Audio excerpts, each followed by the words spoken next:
சீரியல்களின் full எபிசோடுகளை Sun டிவியில் ஒளிபரப்பான உடனே எக்ஸ்க்ளூசிவாக சன் நெக்ஸ்டில் மட்டும் ஃப்ரீயா பாருங்கள். என்ன சார் நினைச்சிட்டு இருக்கீங்க? பொண்ணு கடத்த சொல்லி பணம் கொடுத்தீங்க, கடத்தணும். இப்ப எங்களை காப்பாத்துவீங்கன்னு பார்த்தா நீங்களே கொன்னுடுவேன்னு சொல்றீங்க.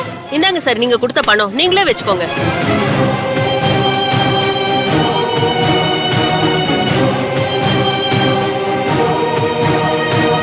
இந்த பணத்தை இவர்தான் உங்ககிட்ட கொடுத்தாரா? இவர் கொடுத்ததா சொல்லிதான் என்கிட்ட பணத்தை கொடுத்தாங்க.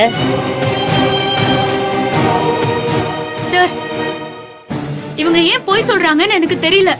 ஆனா சத்தியமா சொல்றேன், சத்தியமூர்த்தி சார் அந்த பொண்ணு கடத்த சொல்லிருக்கவே மாட்டாரு.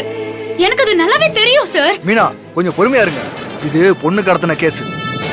அவ்வளவு சீக்கிரம் யாரும் தப்பிச்சிட முடியாது. நான் இவங்களை விசாரிச்சு உண்மையான குற்றவாளி யாருன்னு கண்டுபிடிக்கிறேன். மா, உங்க பொண்ணை கடத்தினது இவங்க தானே இவங்க மேல கம்ப்ளைண்ட் கொடுக்குறீங்களா? வேணா சார், எங்களுக்கு எங்க பொண்ணு கிடைச்சதே போதும். நாங்க யார் மேல கம்ப்ளைண்ட் கொடுக்கல சார். சார், எங்களுக்கு இந்த கல்யாணத்துல விருப்பம் இல்ல சார். ஆமா சார். நாங்க எங்க பொண்ணை கூட்டிட்டு போறோம்.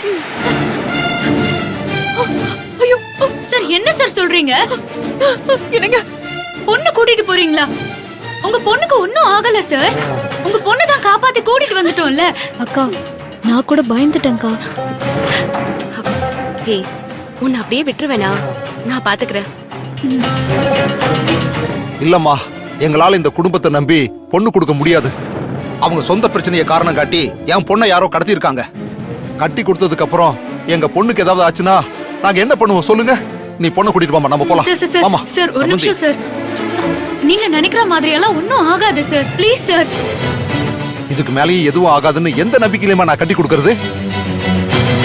அப்படியெல்லாம் எதுவும் நடக்காது சார். என்ன நம்புங்க சார். Please sir. என் பொண்ணை கடவுள் மாதிரி வந்து காப்பாத்தி கொடுத்துருக்கம்மா. எங்களை மன்னிச்சிருமா. இங்க பாருமா, இந்த குடும்பத்துக்கு எங்களால பொண்ணு தர முடியாது. ஏமா, பொண்ணை கூட்டு வாமா, நம்ம கிளம்பலாம். வாங்க வாங்க. அம்மா ப்ளீஸ்மா, நான் சொல்றத கேளுங்கம்மா. தயவு செஞ்சு நான் சொல்றத கொஞ்சம் புரிஞ்சுக்கோங்கம்மா. உங்க பொண்ணுக்கு எதுவும் ஆகாம நான் பாத்துக்கிறேன்மா. ப்ளீஸ்மா, ப்ளீஸ்மா. அம்மா, நான் சொல்றத ஒரு நிமிஷம் கேளுங்க. நீ போமா.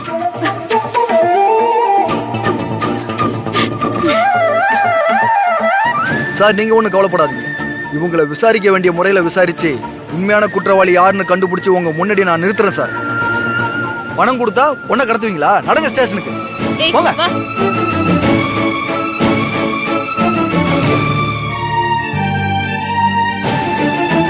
அம்மா, அம்மா. அவ்வளவுதான், அவ்வளவுதான். என் பையன் கல்யாணம் நின்னுடுச்சு. எல்லாம் முடிஞ்சிருச்சு. என் பையன் கல்யாணம் நின்னுடுச்சு. முடிஞ்சிருச்சு. எல்லாம் முடிஞ்சு போச்சு. எல்லாரும் போங்க, போங்க. இனிமே என் பையனுக்கு கல்யாணம் நடக்காது, நடக்காது.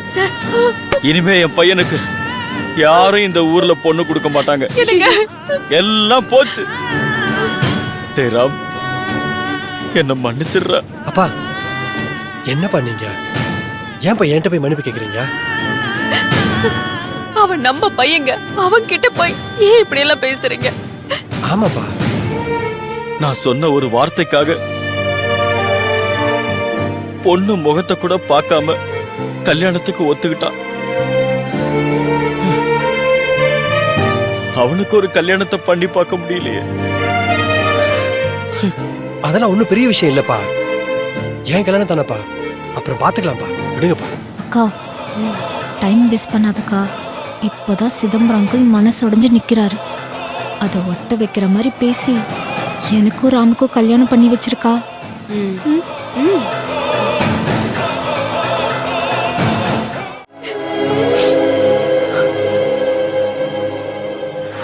அங்கிள், நான் உங்ககிட்ட கொஞ்சம் தனியா பேசணும். வாங்க அங்கிள், வாங்க.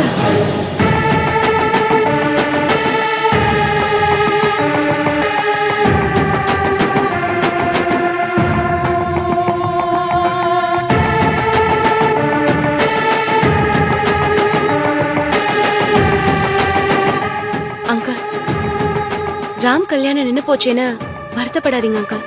முகூர்த்த நேரம் முடியறதுக்குள்ள எப்படியாவது ராம்க்கு கல்யாணம் பண்ணிடலாம். இதுக்கு மேல எப்படிமா கல்யாணம் பண்றது? பொண்ணை பெத்தவங்களே அந்த பொண்ணை கூட்டிட்டு போயிட்டாங்களே. அங்கிள், அவங்க போனா என்ன அங்கிள்? நான் தான் என் தங்கச்சி ஸ்ருதி இருக்கான்னு சொன்னேன்ல. எப்படியாவது ராம்க்கு என் தங்கச்சியை கட்டி வச்சிடலாம் அங்கிள். அங்கிள், நான் ஒன்னும் உயிருக்கு பயந்துட்டு ஓடி போறவ இல்ல அங்கிள். எந்த பிரச்சனை வந்தாலும் அதை எதிர்த்து நின்னு ஜெயிக்கிறவனா. என் தங்கச்சியை ராம்க்கு கட்டி வைங்க. யார் என்ன பண்றாங்கன்னு பாத்துடலாம். என்ன அங்கிள் யோசிக்கிறீங்க? என் தங்கச்சி ஃபாரின்ல வளர்ந்ததுனால யோசிக்கிறீங்களா? அவ வேணா ஃபாரின்ல வளர்ந்தவளா இருக்கலாம். ஆனா நம்ம ஊரு கலாச்சாரப்படிதான் அவ வளர்ந்திருக்கா.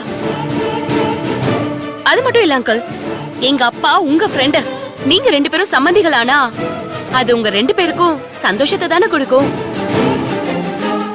எங்க அப்பா ஏதாவது சொல்லுவார்னு யோசிக்கிறீங்களா? அவரை நான் பாத்துக்கிறேன் அங்கிள். நான் உங்க மரியாதையை காப்பாத்த என்ன வேணாலும் செய்வேன்.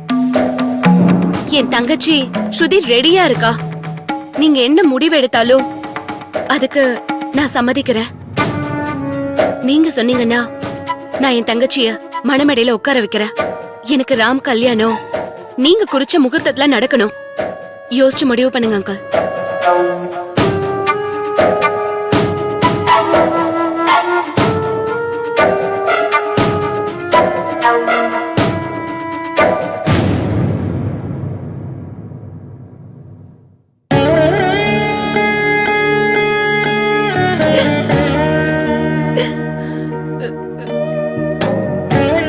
அத்தா, நீ நல்லது பண்றியோ இல்ல கெட்டது பண்றியோன்னு என்னால புரிஞ்சுக்க முடியல. ஆனாலும் நீ என்ன கைவிட மாட்டேன்னு நான் நம்புறேன்.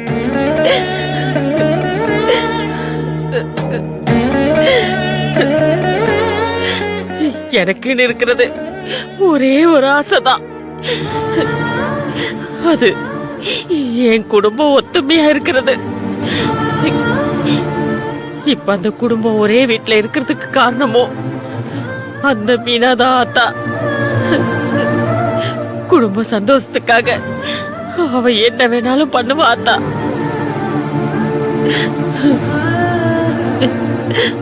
மீனாவும் ராமுவும் ஒருத்தர் மேல ஒருத்தர் ஆசைப்படுறாங்கன்னு உனக்கு தெரியும்ல ஆத்தா. ஆசைப்படுறவங்க ஒண்ணு சேரணும். அவங்கள ஒண்ணு சேர்த்து வையாத்தா.